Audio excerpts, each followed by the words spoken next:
یہ قرآن کریم قیامت کے دن حافظ قرآن کے لیے سفارشی بن کر آئے گا۔ قرآن کریم حافظ قرآن کی سفارش کرے گا، اللہ تبارک و تعالیٰ کے یہاں سفارش کرے گا۔ الرحمن الرحیم، الحمدللہ رب العالمین، والصلاة والسلام علی سید الانبیاء والمرسلین، محمد وعلی آلہ وصحبہ اجمعین ومن تبعهم بإحسان إلى يوم الدين، وبعد، فقد قال الله تبارك وتعالى في كلامه المجيد والفرقان الحميد: أعوذ بالله من الشيطان الرجيم، بسم الله الرحمن الرحيم، إنا نحن نزلنا الذكر وإنا له لحافظون. وقال النبي صلى الله عليه وسلم: يقال لصاحب القرآن اقرأ وارتقي ورتل كما كنت ترتل في الدنيا فإن منزلتك عند آخر آية تقرأها. وقال النبي صلى الله عليه وسلم: نضر الله امرأ سمع مقالتي فوعاها وأداها كما سمعها فرب مبلغ أو عام سامع او کما قال رسول اللہ صلی اللہ علیہ وسلم. میرے بھائیوں، بزرگوں اور دوستوں،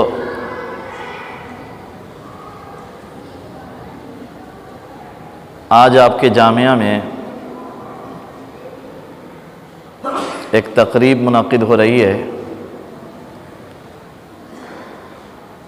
کہ آج ہی بعد نماز مغرب حفظ قرآن کریم اور قراءت قرآن کریم کی تکمیل کا پروگرام بھی ہے، اور بعد نماز عشاء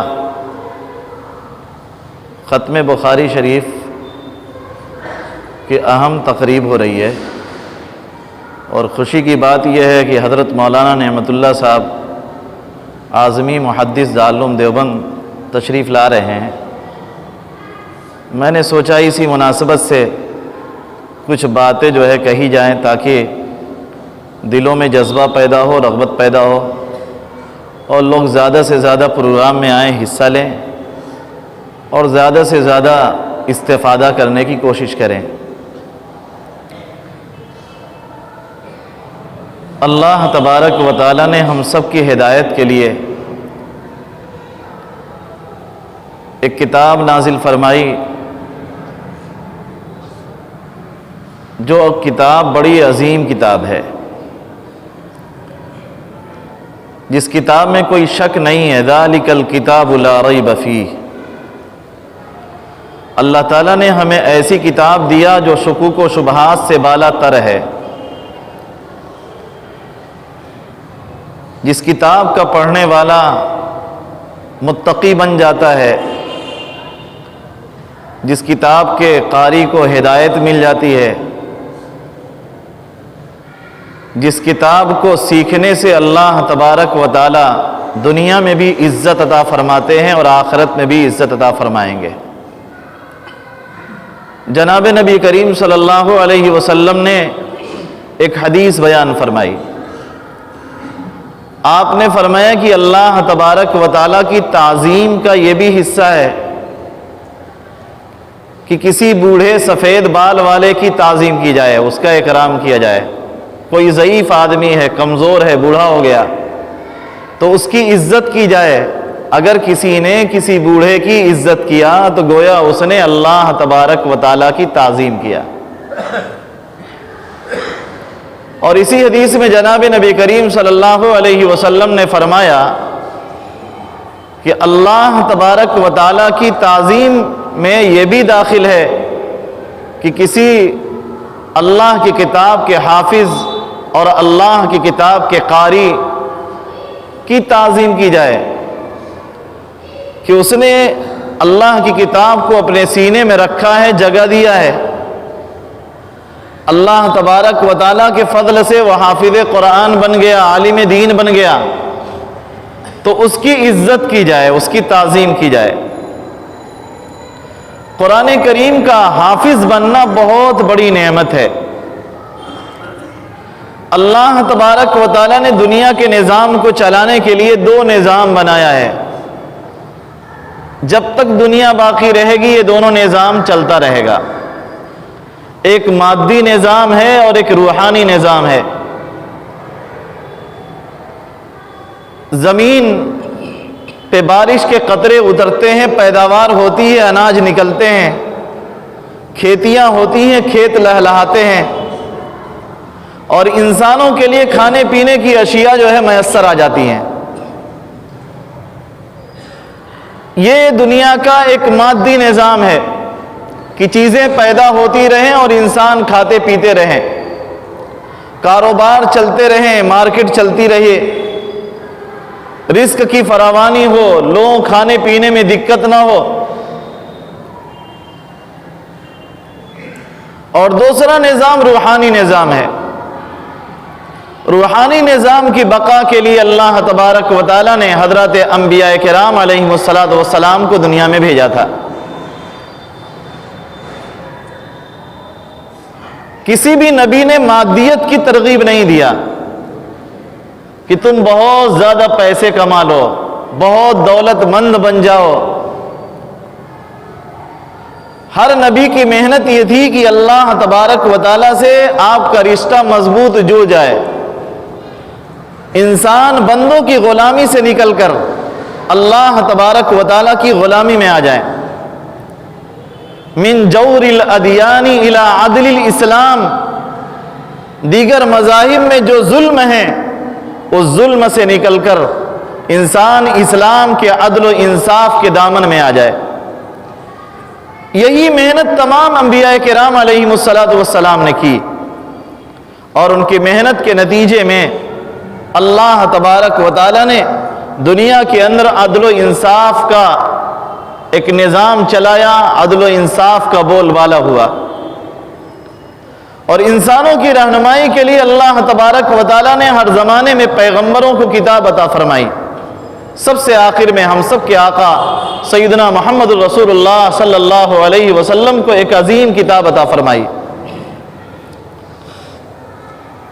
پچھلی کتابیں مٹ گئی، ختم ہو گئی، محرف ہو گئی، ان میں تبدیل و تحریف کا کام ہوا. اللہ تبارک و تعالیٰ نے سیدنا محمد رسول اللہ صلی اللہ علیہ وسلم کو جو کتاب عطا فرمائی، اس کتاب میں کوئی رد و بدل نہیں ہوا. جس انداز سے، جس کیفیت سے، جس طرح اللہ تبارک و تعالیٰ نے کتاب اتاری تھی، وہ کتاب اسی طرح محفوظ رہی، من وعن محفوظ رہی. ایک نقطہ بھی اس میں کم نہیں کیا جا سکا. کیوں؟ اس لیے کہ اللہ تبارک و تعالیٰ نے سابقہ کتابوں کی حفاظت کا ذمہ نہیں لیا تھا. اللہ تعالیٰ نے قرآن میں فرمایا بِمَا اسْتُحْفِظُوا مِن کتاب اللہ کی کتاب کی حفاظت انہی لوگوں کے ذمہ ڈال دی گئی تھی. انسان کمزور ہے، ناقص ہے، وہ اس کی حفاظت نہ کر سکے. لیکن قرآن کے بارے میں اللہ تعالیٰ نے فرمایا اِنَّا نَحْنُ نَزَّلْنَا الذِّكْرَ وَإِنَّا لَهُ لَحَافِظُونَ، کہ ہم نے قرآن اتارا اور ہم ہی اس کی حفاظت کریں گے. قرآن نازل کیا اللہ تبارک و تعالیٰ نے، اور قرآن کی حفاظت کا بھی ذمہ اللہ تبارک و تعالیٰ نے لیا.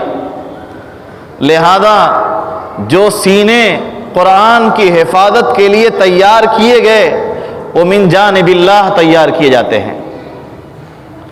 اللہ تبارک و تعالیٰ نے کچھ سینوں کو اپنی کتاب کی حفاظت کے لیے منتخب کیا ہے. اس لیے وہ لوگ بڑے خوش نصیب ہیں جن کو اللہ تبارک و تعالیٰ نے حافظ قرآن بنا دیا، اور والدین بڑے خوش نصیب ہیں جن کے بچوں کو اللہ تبارک و تعالیٰ نے اس عظیم دولت کے لیے منتخب کیا کہ ان کے بچے حافظ قرآن بن رہے ہیں. جناب نبی کریم صلی اللہ علیہ وسلم نے حدیث میں بہت صاف فرمایا، یہ قرآن کریم قیامت کے دن حافظ قرآن کے لیے سفارشی بن کر آئے گا. قرآن کریم حافظ قرآن کی سفارش کرے گا، اللہ تبارک و تعالیٰ کے یہاں سفارش کرے گا. اور جناب نبی کریم صلی اللہ علیہ وسلم نے فرمایا کہ جس کے بچے حافظ قرآن بن گئے، ان میاں بیوی اور ان ماں باپ کے سروں پر اللہ تبارک و تعالیٰ قیامت کے دن عام مجمع کے درمیان تاج پہنائیں گے۔ اس تاج کی خوبصورتی کا کیا عالم ہوگا؟ فرمایا سورج کی روشنی میں جو خوبصورتی ہے اس سے زیادہ خوبصورتی اس تاج میں ہوگی جو حافظ قرآن کے والدین کے سروں پر باندھا جائے گا۔ انسان دولت خرچ کر کے یہ نعمت حاصل نہیں کر سکتا، ورنہ ہر مالدار کا بیٹا حافظ قرآن بنتا۔ اللہ تبارک و تعالی جس کو منتخب کرتے ہیں اسی کو یہ دولت ملتی ہے، ہر کسی کو نہیں ملتی۔ اور جس کو یہ نصیب مل گیا، جس کو اللہ تبارک و تعالی نے حفظ قرآن کی دولت سے مالا مال کر دیا، وہ بڑا خوش نصیب ہے۔ حافظ قرآن کا مقام اس وقت پتہ چلے گا جب قیامت کے دن اپنے خاندان کے ایسے 10 لوگوں کو حافظ قرآن سفارش کر کے جنت میں لے جائے گا جن کے جہنم میں داخل ہونے کا فیصلہ کیا جا چکا ہوگا۔ حافظ قرآن کا مقام اس قدر اونچا ہوگا، فرمایا جناب نبی کریم صلی اللہ علیہ وسلم نے کہ یقال لصاحب القرآن اقرا وارتقی ورتل کما کنت ترتل فی الدنیا۔ حافظ قرآن سے کہا جائے گا پڑھتا جا چڑھتا جا، جیسے تم دنیا میں ٹھہر ٹھہر کر پڑھتے تھے ایسے ہی ٹھہر ٹھہر کر پڑھو۔ فَإِنَّ مَنزِلَتَكَ عِنْدَ آخِرِ آیَةٍ تَقْرَؤُهَا، تیرا مقام اس آخری آیت کے پاس ہوگا جہاں تم دنیا میں پڑھا کرتے تھے۔ اللہ تبارک و تعالی نے یہ دولت آپ کے قصبے کو عطا فرمائی، آپ کو عطا فرمائی۔ ہمارے بزرگوں کے دلوں میں اللہ تبارک و تعالی نے یہ جذبہ پیدا فرمایا کہ انہوں نے عظیم ادارے چھوڑے، ان کی قربانیوں کا ثمرہ ہے یہ مساجد اور یہ آپ کا مدرسہ اور یہ درسگاہیں۔ اگر ان کے دلوں میں یہ ایمانی اور روحانی جذبہ پیدا نہ ہوتا، قرآنی جذبہ پیدا نہ ہوتا تو یہ درسگاہیں وجود میں نہ آتی اور آپ کے یہ بچے حافظ قرآن نہ بنتے، عالم دین نہ بنتے۔ انہی کے جذبات کے چلتے اور ان کی قربانیوں کے چلتے یہ مدرسہ وجود میں آیا، یہ مسجدیں وجود میں آئیں اور ایک سلسلہ چل پڑا اور 1 صدی سے زائد عرصہ گزر گیا، تقریباً 125 سال گزر گئے۔ ذرا تصور کیجئے کتنے ہزار بچے حافظ قرآن ہوئے ہوں گے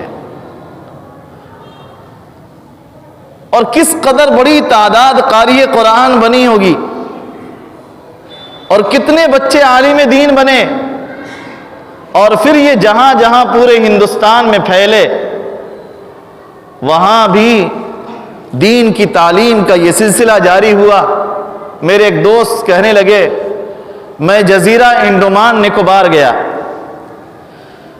وہاں اس جزیرے میں ایک امام صاحب مسجد میں نماز پڑھاتے ہوئے ملے،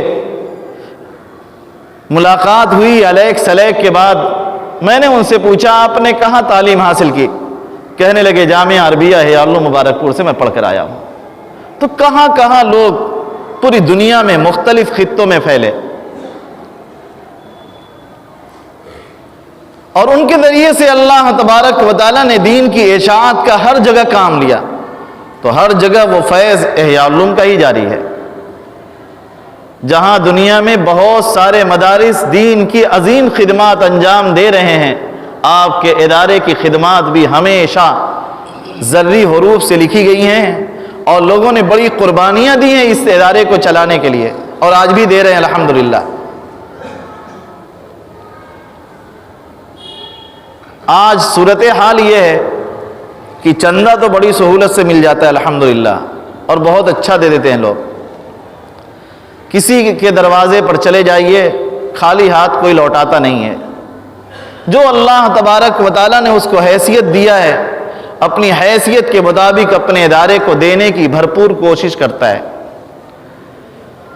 لیکن سال میں جب کبھی تقریب ہوتی ہے، تقریب ختم بخاری یا تقریب حفظ و قرات، جس مقصد کے لیے آپ نے پیسے لگائے اور جس مقصد کے لیے ہمارے بزرگوں نے قربانیاں دیں، بھوکے رہے، فاقہ کیا، لیکن شاندار مدرسہ بنایا، زمینیں خریدیں، بڑی بڑی بلڈنگیں بنائیں،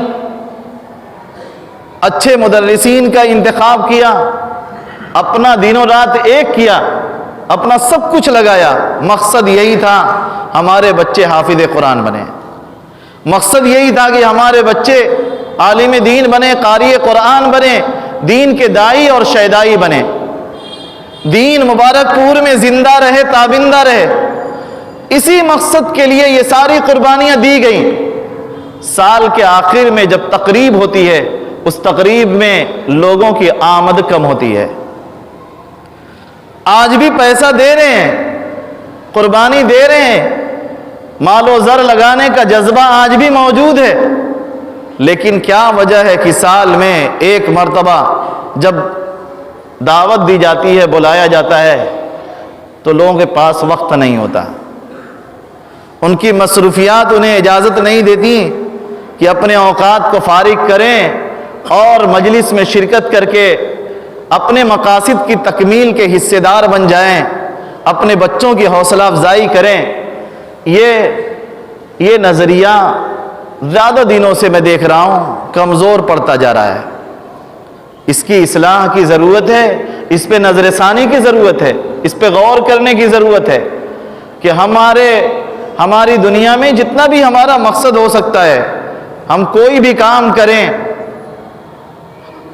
ہر کام کا ایک مقصد ہوتا ہے، لیکن ان تمام مقاصد سے بڑا مقصد یہ ہے کہ اللہ تبارک و تعالیٰ کی کتاب کے حافظ ہماری اپنی قربانیوں کے ذریعے سے تیار ہو رہے ہیں، قاری قرآن اور عالم دین ہماری قربانیوں کے ذریعے سے تیار ہو رہے ہیں۔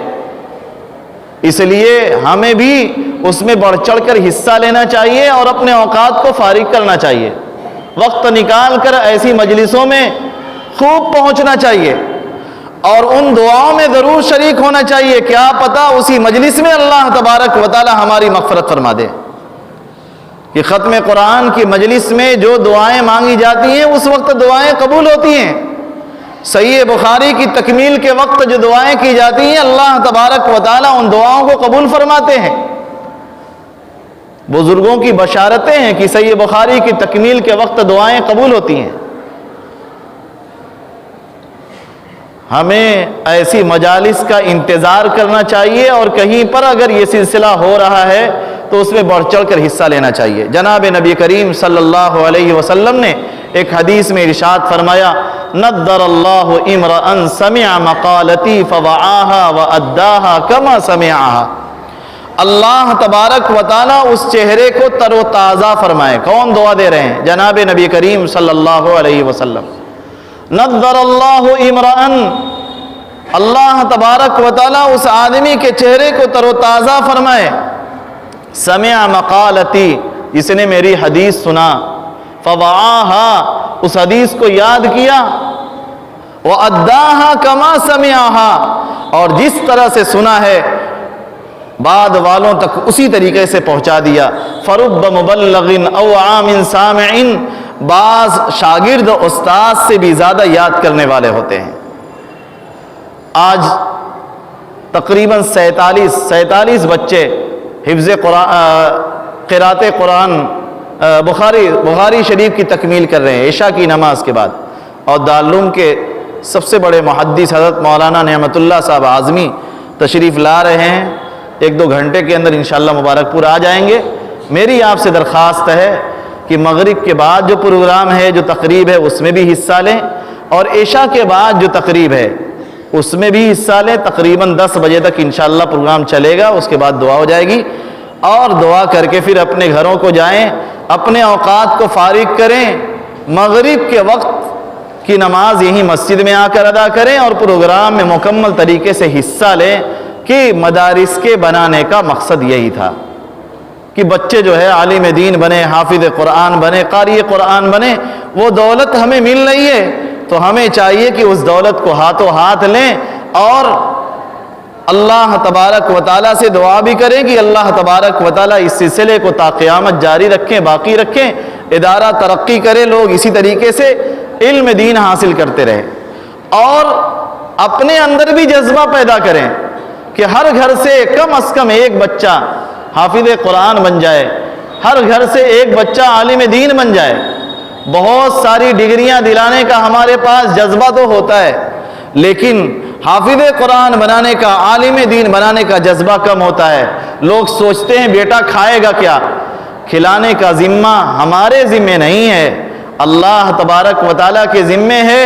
اللہ اگر ڈاکٹر کو، انجینئر کو کھلاتا ہے تو حافظ قرآن کو بھی کھلائے گا اور کھلا رہا ہے، عالم دین کو بھی کھلائے گا اور کھلا رہا ہے۔ اس لیے کبھی جو ہے اس جذبے کی وجہ سے کہ ہمارا بچہ کیا کھائے گا، اس فکر میں کبھی بچوں کو عالم دین بنانے سے گریز نہیں کرنا چاہیے، حافظ قرآن بنانے سے گریز نہیں کرنا چاہیے، کہ کھلانے پلانے کی ذمہ داری تو اللہ کی ہے۔ باقی دنیا کی زندگی تو چند روزہ ہے، 60-70 سال ہی ہمیں دنیا میں رہنا ہے، اس کے بعد تو ہمیشہ ہمیشہ کی زندگی آخرت والی زندگی ہے۔ آخرت کی زندگی کی کامیابی انہی علماء کے ذریعے سے اور انہی حفاظ کے ذریعے سے اور انہی قراء کے ذریعے سے وجود میں آئے گی۔ ہم بھی جو ہے اس میں حصے دار بنے، ہمارے بھی بیٹے حافظ قرآن بنے۔ آج میں بتا رہا ہوں، علی گڑھ مسلم یونیورسٹی میں ایک پروفیسر تھے، 60 سال عمر ہو چکی تھی، غالباً ثناء اللہ سر کی بات ہے۔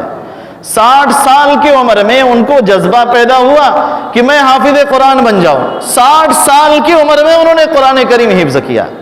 ایسی بہت ساری مثالیں ملیں گی کہ بوڑھا ہونے کے بعد جذبہ پیدا ہوا اور لوگوں نے جو ہے یہ دولت حاصل کر لیا۔ آپ بھی یہ دولت حاصل کر سکتے ہیں، اور نہیں کر سکے تو اپنے بچوں کے ذریعے سے تو اپنے جذبات کی تکمیل کر ہی سکتے ہیں۔ اللہ تبارک و تعالی مجھے بھی توفیق عطا فرمائے، آپ حضرات کو بھی توفیق عطا فرمائے۔ وآخر دعوانا الحمدللہ رب العالمین۔ یہ قرآن کریم قیامت کے دن حافظ قرآن کے لیے سفارشی بن کر آئے گا۔ قرآن کریم حافظ قرآن کی سفارش کرے گا، اللہ تبارک و تعالیٰ کے یہاں سفارش کرے گا۔ اور جناب نبی کریم صلی اللہ علیہ وسلم نے فرمایا کہ جس کے بچے حافظ قرآن بن گئے، ان میاں بیوی اور ان ماں باپ کے سروں پر اللہ تبارک و تعالیٰ قیامت کے دن عام مجمع کے درمیان تاج پہنائیں گے۔ اس تاج کی خوبصورتی کا کیا عالم ہوگا؟ فرمایا سورج کی روشنی میں جو خوبصورتی ہے اس سے زیادہ خوبصورتی اس تاج میں ہوگی جو حافظ قرآن کے والدین کے سروں پر باندھا جائے گا۔ انسان دولت خرچ کر کے یہ نعمت حاصل نہیں کر سکتا، ورنہ ہر مالدار کا بیٹا حافظ قرآن بنتا۔ اللہ تبارک و تعالیٰ جس کو منتخب کرتے ہیں اسی کو یہ دولت ملتی ہے، ہر کسی کو نہیں ملتی۔ اور جس کو یہ نصیب مل گیا، جس کو اللہ تبارک و تعالیٰ نے حفظ قرآن کی دولت سے مالا مال کر دیا، وہ بڑا خوش نصیب ہے۔ حافظ قرآن کا مقام اس وقت پتہ چلے گا جب قیامت کے دن اپنے خاندان کے ایسے 10 لوگوں کو حافظ قرآن سفارش کر کے جنت میں لے جائے گا جن کے جہنم میں داخل ہونے کا فیصلہ کیا جا چکا ہوگا۔ حافظ قرآن کا مقام اس قدر اونچا ہوگا، فرمایا جناب نبی کریم صلی اللہ علیہ وسلم نے کہ یقال لصاحب القرآن اقرا وارتقی ورتل کما کنت ترتل فی الدنیا۔ حافظ قرآن سے کہا جائے گا پڑھتا جا، چڑھتا جا، جیسے تم دنیا میں ٹھہر ٹھہر کر پڑھتے تھے ایسے ہی ٹھہر ٹھہر کر پڑھو۔ فَإِنَّ مَنزِلَتَكَ عِنْدَ آخِرِ آیَةٍ تَقْرَؤُهَا، تیرا مقام اس آخری آیت کے پاس ہوگا جہاں تم دنیا میں پڑھا کرتے تھے۔ اللہ تبارک و تعالی نے یہ دولت آپ کے قصبے کو عطا فرمائی، آپ کو عطا فرمائی۔ ہمارے بزرگوں کے دلوں میں اللہ تبارک و تعالی نے یہ جذبہ پیدا فرمایا کہ انہوں نے عظیم ادارے چھوڑے، ان کی قربانیوں کا ثمرہ ہے یہ مساجد اور یہ آپ کا مدرسہ اور یہ درسگاہیں۔ اگر ان کے دلوں میں یہ ایمانی اور روحانی جذبہ پیدا نہ ہوتا، قرآنی جذبہ پیدا نہ ہوتا، تو یہ درسگاہیں وجود میں نہ آتی اور آپ کے یہ بچے حافظ قرآن نہ بنتے، عالم دین نہ بنتے۔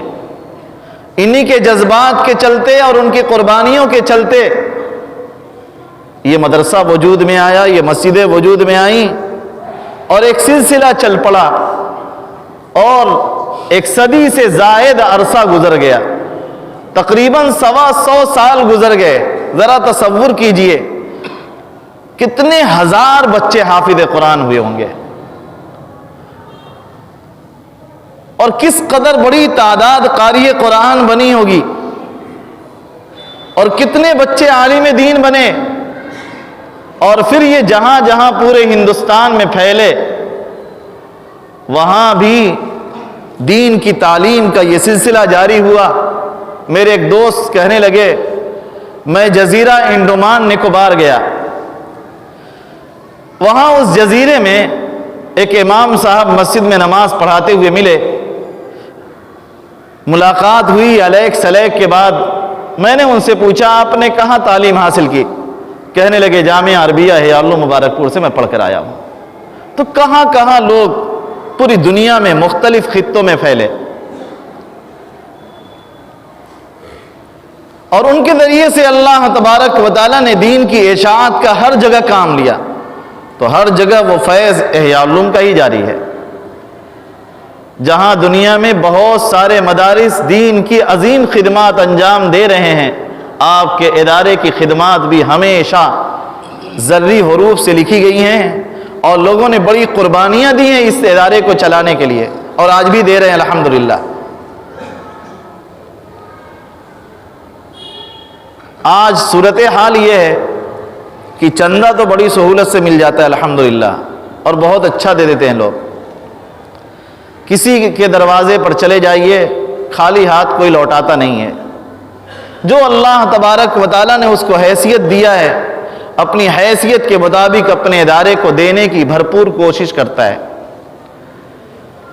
لیکن سال میں جب کبھی تقریب ہوتی ہے، تقریب ختم بخاری یا تقریب حفظ و قرات، جس مقصد کے لیے آپ نے پیسے لگائے اور جس مقصد کے لیے ہمارے بزرگوں نے قربانیاں دیں، بھوکے رہے، فاقہ کیا، لیکن شاندار مدرسہ بنایا، زمینیں خریدیں،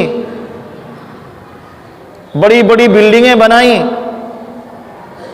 اچھے مدرسین کا انتخاب کیا، اپنا دن و رات ایک کیا، اپنا سب کچھ لگایا، مقصد یہی تھا ہمارے بچے حافظ قرآن بنے، مقصد یہی تھا کہ ہمارے بچے عالم دین بنے، قاری قرآن بنے، دین کے داعی اور شیدائی بنے، دین مبارک پور میں زندہ رہے، تابندہ رہے۔ اسی مقصد کے لیے یہ ساری قربانیاں دی گئیں۔ سال کے آخر میں جب تقریب ہوتی ہے، اس تقریب میں لوگوں کی آمد کم ہوتی ہے۔ آج بھی پیسہ دے رہے ہیں، قربانی دے رہے ہیں، مال و زر لگانے کا جذبہ آج بھی موجود ہے، لیکن کیا وجہ ہے کہ سال میں ایک مرتبہ جب دعوت دی جاتی ہے، بلایا جاتا ہے، تو لوگوں کے پاس وقت نہیں ہوتا، ان کی مصروفیات انہیں اجازت نہیں دیتی کہ اپنے اوقات کو فارغ کریں اور مجلس میں شرکت کر کے اپنے مقاصد کی تکمیل کے حصے دار بن جائیں، اپنے بچوں کی حوصلہ افزائی کریں۔ یہ نظریہ زیادہ دنوں سے میں دیکھ رہا ہوں کمزور پڑتا جا رہا ہے۔ اس کی اصلاح کی ضرورت ہے، اس پہ نظر ثانی کی ضرورت ہے، اس پہ غور کرنے کی ضرورت ہے کہ ہماری دنیا میں جتنا بھی ہمارا مقصد ہو سکتا ہے، ہم کوئی بھی کام کریں، ہر کام کا ایک مقصد ہوتا ہے، لیکن ان تمام مقاصد سے بڑا مقصد یہ ہے کہ اللہ تبارک و تعالیٰ کی کتاب کے حافظ ہماری اپنی قربانیوں کے ذریعے سے تیار ہو رہے ہیں، قاری قرآن اور عالم دین ہماری قربانیوں کے ذریعے سے تیار ہو رہے ہیں۔ اس لیے ہمیں بھی اس میں بڑھ چڑھ کر حصہ لینا چاہیے اور اپنے اوقات کو فارغ کرنا چاہیے، وقت نکال کر ایسی مجلسوں میں خوب پہنچنا چاہیے، اور ان دعاؤں میں ضرور شریک ہونا چاہیے، کیا پتہ اسی مجلس میں اللہ تبارک و تعالی ہماری مغفرت فرما دے۔ کہ ختم قرآن کی مجلس میں جو دعائیں مانگی جاتی ہیں اس وقت دعائیں قبول ہوتی ہیں، صحیح بخاری کی تکمیل کے وقت جو دعائیں کی جاتی ہیں اللہ تبارک و تعالی ان دعاؤں کو قبول فرماتے ہیں۔ بزرگوں کی بشارتیں ہیں کہ صحیح بخاری کی تکمیل کے وقت دعائیں قبول ہوتی ہیں۔ ہمیں ایسی مجالس کا انتظار کرنا چاہیے، اور کہیں پر اگر یہ سلسلہ ہو رہا ہے تو اس میں بڑھ چڑھ کر حصہ لینا چاہیے۔ جناب نبی کریم صلی اللہ علیہ وسلم نے ایک حدیث میں ارشاد فرمایا، نضر اللہ امرأ سمع مقالتی فوعاها واداها کما سمعها۔ اللہ تبارک و تعالیٰ اس چہرے کو تر و تازہ فرمائے۔ کون دعا دے رہے ہیں؟ جناب نبی کریم صلی اللہ علیہ وسلم۔ نضر اللہ امرأ، اللہ تبارک و تعالیٰ اس آدمی کے چہرے کو تر و تازہ فرمائے، سمع مقالتی، جس نے میری حدیث سنا، فوعاها، اس حدیث کو یاد کیا، واداها کما سمعها، اور جس طرح سے سنا ہے بعد والوں تک اسی طریقے سے پہنچا دیا۔ فرب مبلغ او عام سامع، بعض شاگرد استاد سے بھی زیادہ یاد کرنے والے ہوتے ہیں۔ آج تقریباً 47 بچے حفظ قرأت قرآن بخاری شریف کی تکمیل کر رہے ہیں عشاء کی نماز کے بعد، اور دارالعلوم کے سب سے بڑے محدث حضرت مولانا نعمت اللہ صاحب اعظمی تشریف لا رہے ہیں۔ 1-2 گھنٹے کے اندر انشاءاللہ مبارک پور آ جائیں گے۔ میری آپ سے درخواست ہے کہ مغرب کے بعد جو پروگرام ہے، جو تقریب ہے، اس میں بھی حصہ لیں، اور عشاء کے بعد جو تقریب ہے اس میں بھی حصہ لیں۔ تقریباً 10 بجے تک انشاءاللہ پروگرام چلے گا، اس کے بعد دعا ہو جائے گی، اور دعا کر کے پھر اپنے گھروں کو جائیں، اپنے اوقات کو فارغ کریں، مغرب کے وقت کی نماز یہی مسجد میں آ کر ادا کریں، اور پروگرام میں مکمل طریقے سے حصہ لیں، کہ مدارس کے بنانے کا مقصد یہی تھا کہ بچے جو ہے عالم دین بنے، حافظ قرآن بنے، قاری قرآن بنے۔